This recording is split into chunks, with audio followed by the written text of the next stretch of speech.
Hi, Mike O'Connor from NuVoodoo's marketing team. Today I'm joined by our head of research analysis, Lee Jacobs, who's going to share a brand new NuVoodoo Quick Turn study, data collected in late September 2021. We're recording this in the first week of October. And this time around, we're taking an updated look at consumer attitudes about mobile tracking and advertising on smartphones based on where consumers are located. Later, our head of mobile marketing, Adam Perrick, is going to give us some of NuVoodoo's best practices when it comes to location-based targeting. Now, this is important for you to know all about, since 2 of every $3 spent in the digital world are spent on mobile. And almost half of that advertising is based on where somebody is located using their geo coordinates. We were more than a little concerned about Apple's recent aggressive move in the direction of increased consumer privacy empowerment. I figured that could significantly hurt our ability to use location-based targeting as a strategy for our clients. But as you're about to learn, our concerns about a mass exodus from location tracking may have been a little bit overblown.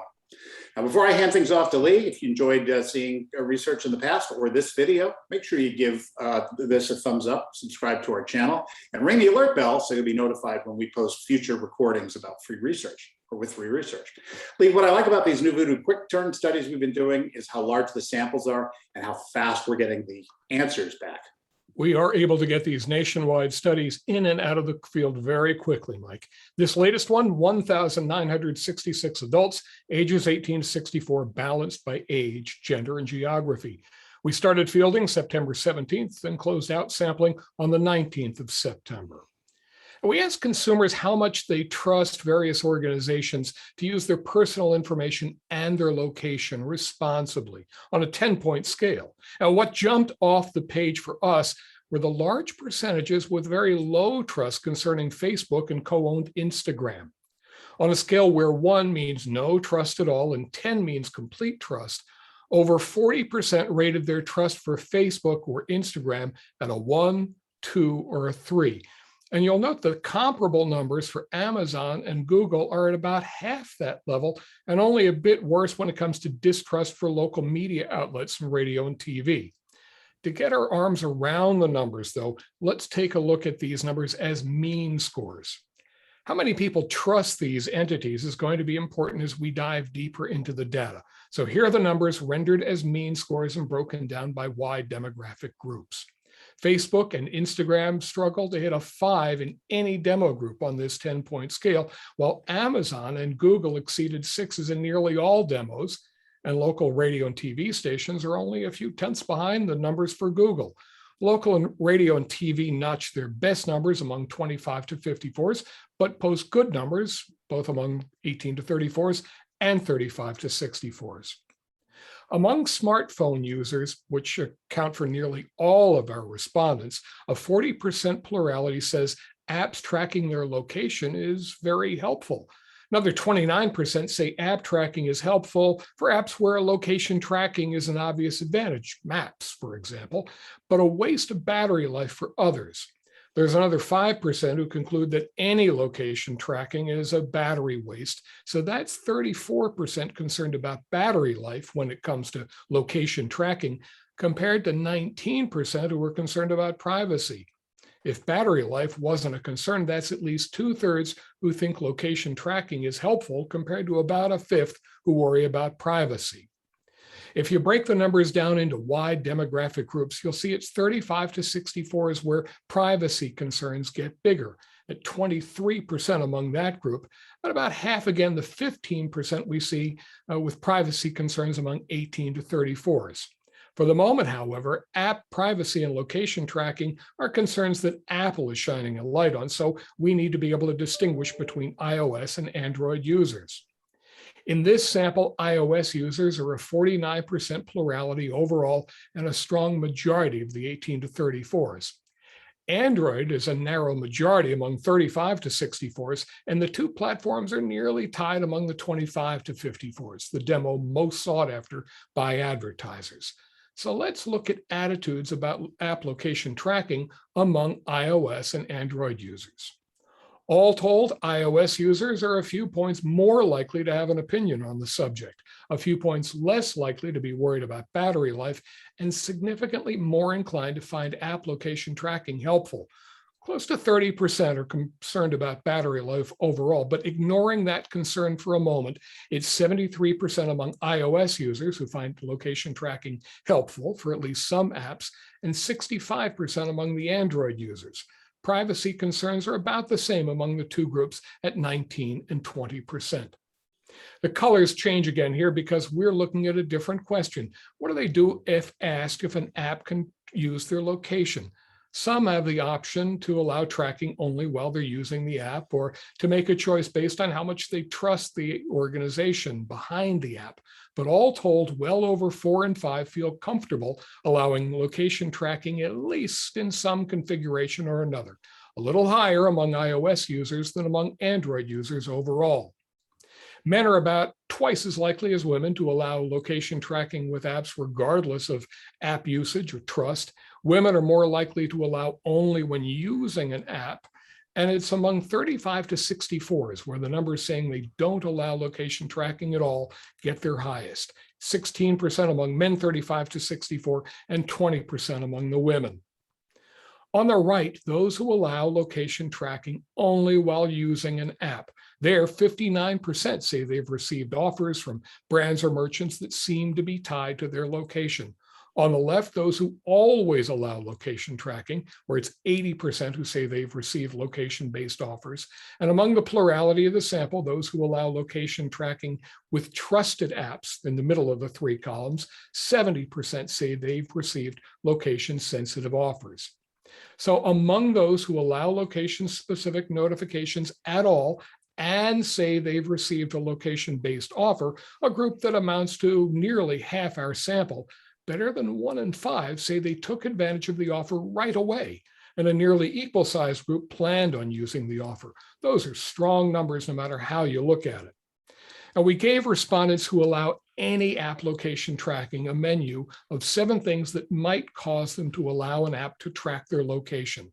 We know from other data that concerns about weather information generally top the ranking of information that people find valuable. That's true here as well. But you'll notice among this wider group who allow location-specific notifications from smartphone apps, offers from businesses near their location are nearly as enticing as updates about weather based on their location. You know, Lee, consumers, especially younger ones, are really okay with that trade-off between privacy and value or convenience. And when it comes to tracking, they give brands they trust the benefit of the doubt, especially when consumers are in charge of how and where they receive offers. Not so well-trusted brands like Facebook that depends on that mobile app and people opting into tracking to be able to serve mobile ads and to attribute the reactions and the responses to the advertising to clients is really struggling with that. But advertisers who would do a good job of being relevant and don't spew out mobile digital junk mail, location-based offers compare favorably to the information gold standard like hyperlocal traffic and weather. And we've done that study after study for radio stations over the years. And we always find those to be top of the reason why people would trust or use an app. So NuVoodoo has nearly a decade under its belt as a mobile marketing expert, and nobody on our team or any team that I've ever worked with or know about has deeper experience or know-how than our head mobile media trader, Adam Parrick. Now, Adam, clients I speak with, they get a little confused. There's a lot of buzzword bingo in the mobile marketing arena available to them. Here we're talking specifically about reaching consumers on smartphones and quite literally based on their physical geo coordinates. So maybe talk to us about the different ways to go about a location-based advertising strategy. You bet. You know, as mobile phones are people's most personal and most used devices, mobile marketing is a critical part of reaching consumers throughout their decision-making process. But location targeting, while popular, as we saw from the amount of money marketers are spending there, prompts a lot of questions. In addition to all the ad lingo, and now the growing buzz around privacy, there's a lot of concern about how you know you're doing the right thing in mobile. There are so many options. Where should I start? I'm spending on location, but I'm getting the most out of the money. Also, there's often a concern that managing mobile by location can be time consuming with everything else I'm responsible for in my day. So let's start with demystifying some of the core jargon in mobile and location marketing that can help to set the stage. First, mobile marketing typically means you are investing in reaching people on their mobile device, ideally adapting your messaging and strategy for the mobile experience. For instance, this can mean you created banner ads in sizes that show up specifically on smartphones, or you're investing in an app experience. Additionally, you could be considering how a headline of an email or a Google search ad will show up on a mobile versus desktop. Sometimes these are things you're doing and you don't even know it, because mobile is directly integrated into so many digital ad tactics. Now, location-based marketing. This means you're considering the customer experience on the device with the additional consideration of where physically they are during that experience. Typically associated with that, you hear terms like geo-targeting, geofencing, and geoconquesting. And while the terms may be a bit lengthy, they can actually be easy to implement and a great way to customize a campaign to get more out of your investment without a lot of added work. This is how location-based mobile works, meaning geofencing and geoconquesting. Virtual boundaries are placed around physical brick and mortar locations with the goal of delivering mobile ad messages to consumers who are or were at these locations. The advertising technology today has made this pretty simple to do. We've broken it down to 5 steps. Number 1, identify location, event timing, and KPIs for targeting. That's pretty much all we need, a lot of which is already standard with any campaign. Our team will analyze audience opportunity and campaign goals to provide feedback on available impressions and campaign recommendations to drive performance. Second, virtual boundaries are created around physical locations. Often this is a radius around locations, but some larger scale venues may be custom shapes or polygons. Third, mobile signals indicate when qualified devices are in a geofence. Device signals can be Wi-Fi, Bluetooth, RFID, GPS, and beacon. These are anonymous, aggregated consumers who have opted into an app's location services. Fourth, ads are then served on the websites or apps consumers are using while in the geofence for a specified time after. For instance, a 3-day convention may retarget the attendee audience for 3 to 5 days after. Lastly, detailed reporting is analyzed for optimization opportunities while in flight, and key performance metrics are highlighted. Results are delivered in customer-preferred cadence and format. The end result is a more relevant campaign that helps achieve campaign objectives. Here are examples and use cases for geofencing and geoconquesting. This is how you actually use location-based marketing. For instance, if you want to reach people at an event or concert, this is geofencing. You fence the location and reach them while they are there, typically in combination with other marketing efforts to amplify them. For example, those marketing activities could be having signage or a presence at a show, a booth at a trade show, a store opening, athletic event, or so on. If you want to reach people while they are at a competitor location, this is geoconquesting. You're trying to get your competitors' customers to come to you. This is very popular with auto dealers, insurance agents, and the like. The last is targeting other locations that customers may go or were at because they appeal to your audience that you want to reach. For instance, if you're trying to reach hip hop or R&B listeners, maybe you're also targeting nightclubs or shopping hotspots with your demographic.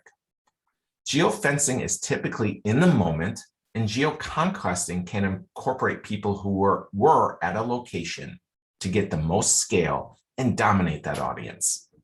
In most cases, you're doing one of these 3 things, but you don't have to worry about the terms. If you tell us where and who you want to reach, plus what your goals are, we can advise the geo tactic to get you there. Finally, why? Why are 2/3 of ad budgets spent here? Because reaching consumers in location works and usually leads to more efficiency of your ad budgets.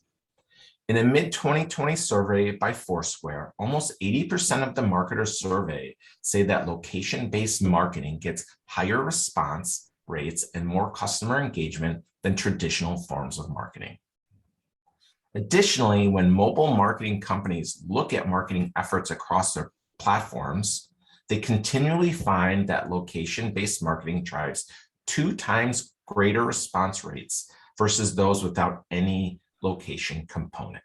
This was compiled by Verve Mobile based on over 1,500 plus mobile campaigns. And finally, according to an Accenture 2020 study, multi-channel strategies that make geofence mobile a part of the broader marketing campaign effort retain 3 times the customers as those that are less integrated. So we have the research that shows that despite Apple making it easier for consumers to opt out of mobile tracking, they're not doing it en masse. In fact, for trusted brands and apps, we're actually attracting more Apple iOS users than even Android, though both constituencies are allowing tracking at significant levels. So whether we're using location-based targeting to serve client offers in real time, or we're serving ads in geo-conquested locations, which would be past events, NuVoodoo has a team to pull off sophisticated, integrated campaigns for our clients. NuVoodoo conducts research and marketing programs for clients from the smallest cities to nationwide. We are always available to answer your questions and help you with your plans. Please give us a ring if we can be of any assistance. And for Lee and Adam, I'm Mike O'Connor, and we thank you for watching this video, for subscribing and liking, and most importantly, for ringing the alert bell so we can notify you about future videos. Thanks again.